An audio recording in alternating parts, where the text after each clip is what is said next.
Louise had given Dinah the spare set of keys to her husband's expensive car, which Dinah would drive from Lauder's parking lot and leave in an unsavory part of town with the keys left in the ignition.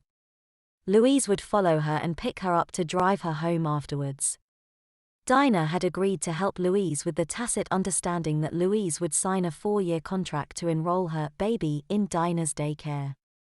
When that period elapsed, he'd be enrolled again and again as each contract came to its termination date.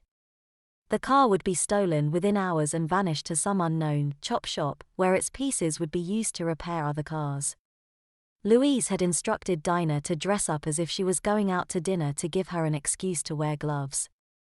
The only fingerprints on the car would be her ex-husband's and the thief who would unknowingly assist them with their plans. After 24 hours had elapsed, Louise would call the police and report that her husband was missing. Before that, of course, she would make a frantic-sounding call to his company asking if he had been sent out on a business trip and had forgotten to tell her. A day or so later, she would call the police and tell them that the household safe had been riffled. She would ask the private investigator to begin a search for her husband after telling him that he had mysteriously vanished and the household safe had been robbed. The private investigator would tip the police that the thief was probably the husband and reveal that he had discovered that the fugitive had a known history of womanizing. The investigator would inform them that the man's wife had told him that she intended to confront him with the evidence and threatened to divorce him if he didn't mend his ways.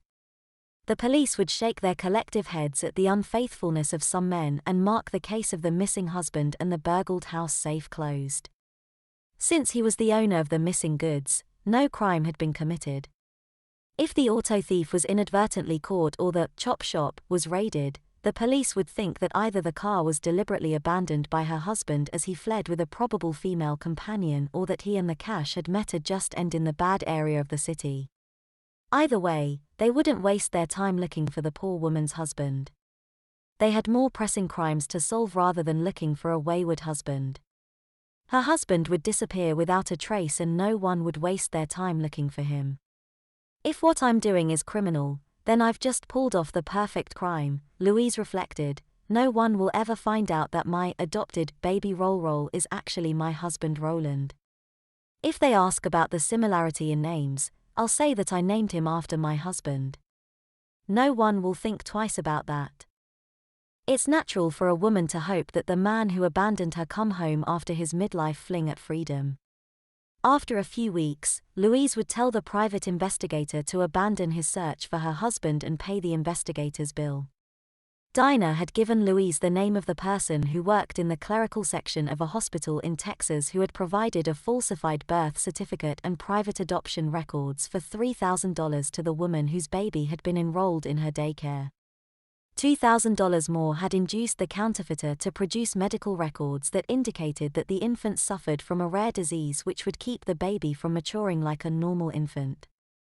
The records indicated that the condition would cause the infant to have the mind and body of a 9-month-old baby for the rest of its life. Louise would tell her friends sorrowfully that he had riffled the family safe for all the cash they had on hand for emergencies and had taken their collection of gold coins after he had discovered that she had arranged for the adoption of a baby boy from a private adoption agency in Texas. She would tell them she wasn't surprised at being abandoned by her faithless husband and reveal what the private investigator had turned up about his activities.